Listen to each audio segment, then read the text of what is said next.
Good morning, Europe. It is Monday, the 5th of September. I'm Helena Humphrey, and here are your headlines.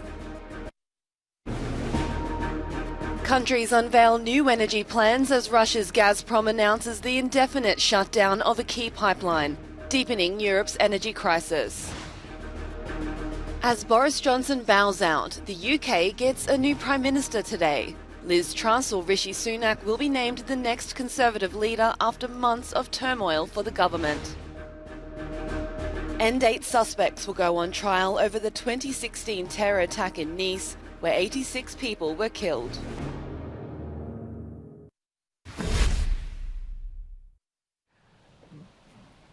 Germany has announced a huge new aid plan to combat skyrocketing energy costs and inflation, which will total 65 billion euros in support. Energy prices have soared since the start of the war in Ukraine, and Europe is trying to wean itself off Russian energy. Kyiv urges Europe to stand firm, even as Russia's state-owned energy company stops gas supplies to Western Europe via the Nord Stream 1 indefinitely, citing equipment issues. It's prompted Finland and Sweden to announce emergency plans, offering billions of euros in liquidity guarantees. The fact is that if we don't act soon, this could lead to serious disruptions in the financial system in the Nordic and Baltic countries. In the very worst case, we could fall into financial crisis. This is because electricity producers risk not being able to secure the necessary liquidity to deal with the consequences of Nord Stream 1. Sweden plans to offer more than 23 billion euros in liquidity guarantees, designed to help companies struggling to meet the surging collateral requirements needed to trade electricity. Finland is aiming to offer 10 billion. The recent strong price fluctuations in the electricity derivatives market require the government to take quick measures to ensure market stability. The government's Economic Policy Ministerial Committee has advocated for the government and parliament a 10 billion euro stability mandate for companies engaged in electricity production in Finland to cover their acute liquidity needs. Its Prime Minister is also calling for measures at a European level to stabilise the market as a whole. France plans to restart the nation's entire nuclear fleet by early next year. One of the largest producers of nuclear power in the world, the state-owned EDF, is trying to avoid disruption to its energy supply over the winter at all costs. The Minister of Energy Transition says the company was on board with the schedule. As you know, 32 reactors are shut down, some for stress corrosion and others for routine maintenance. EDF has undertaken to restart all the reactors this winter. We are monitoring the situation closely with weekly updates, and we're being especially vigilant to ensure that this schedule is kept. According to EDF's projections, 27 nuclear reactors must restart by the end of December, followed by 5 others between early January and mid-February 2023.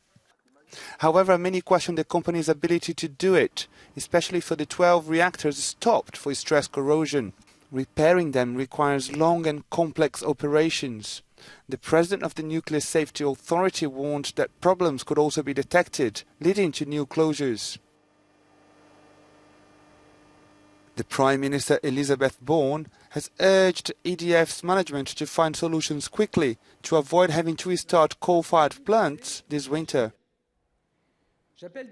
This drop in production, coupled with a reduced use of Russian gas in thermal power plants, continue to put pressure to increase prices. The wholesale cost of the megawatt has been multiplied by 10 in 1 year, reaching €1,000.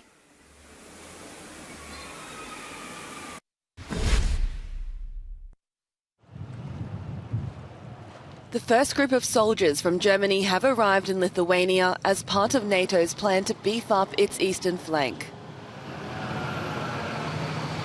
As Russia's war in Ukraine nears 7 months, around 100 armoured infantry troops and up to 40 military vehicles will expand the command element of the 41st Tank Brigade. forward command element will stay here permanently in Lithuania, responsibility for the Armored Infantry Brigade 41 will be until the summer of next year, and I'm then convinced that we will then rotate it with another brigade out of Germany. Nearby in the Baltic Sea, the first US Navy amphibious assault ship in at least 20 years takes part in international exercises.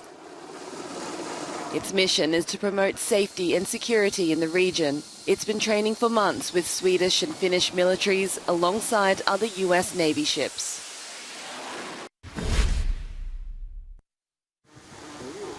The telltale signs of white phosphorus strewn across the ground. Allegedly used against a small Ukrainian village on the outskirts of Kharkiv. While not entirely banned, white phosphorus is heavily restricted and illegal to use against targets in civilian areas. On seeing the damage, the head of the local municipality said, "The occupying forces have been going wild.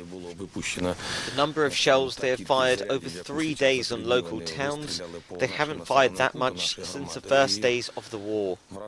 What impresses is that this night, the enemy uses cluster phosphorus munitions on civilian infrastructure. 16 homes were destroyed by the strikes. Fortunately, no residents were harmed, with many already being evacuated. Yet 1,000 people still live here, not far from the front lines."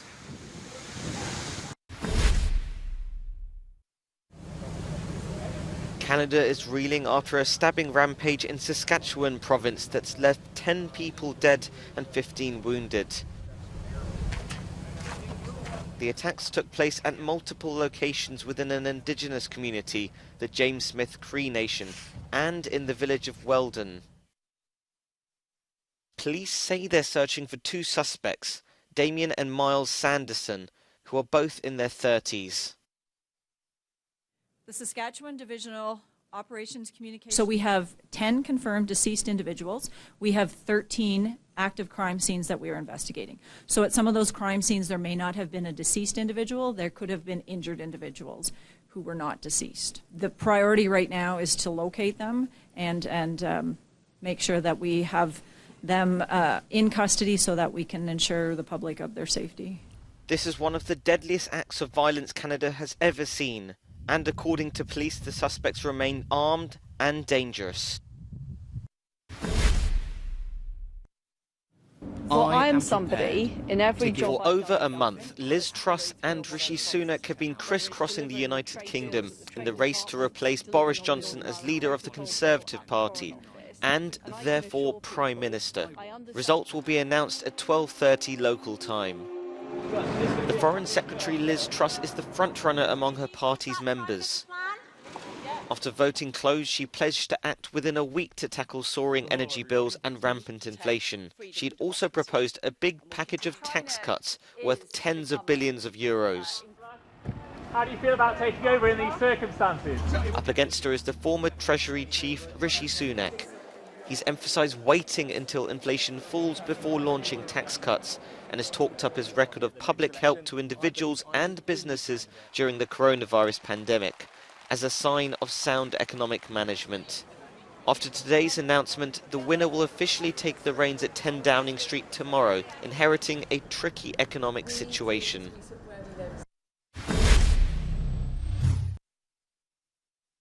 The 5 weeks prorogation is to silence this House. It is to frustrate attempts to prevent a no deal, and any suggestion to the contrary from anyone, in my view, is disingenuous. In my view, and the view of this government, there must now be an election on Tuesday, the 15th of October. I wish my honourable friend all the best. Order! Order! Order! Order! Resume your seat. Thank you, Prime Minister.